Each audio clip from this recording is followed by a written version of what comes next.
Hello everyone! So today, ang menu natin ay camel. So camel meat po ito.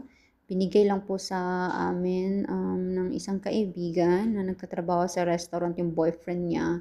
And then, ayan nga, leftover nga guys. So, 3 beses ko po yung pinakulan tapos tinapon yung sabaw. But still guys, it's still oily. So, yeah. Ayan o, nilagyan ko lang ng cabbage, potatoes, carrots, onion rings, and ginger. So, yan po yung ingredients ko. Masarap siya, guys. It tastes better kaysa sa beef, but oily pa rin siya. Kahit siguro 5 beses mo siyang palitan ng water, it's still oily, guys. So, yeah, be careful na lang.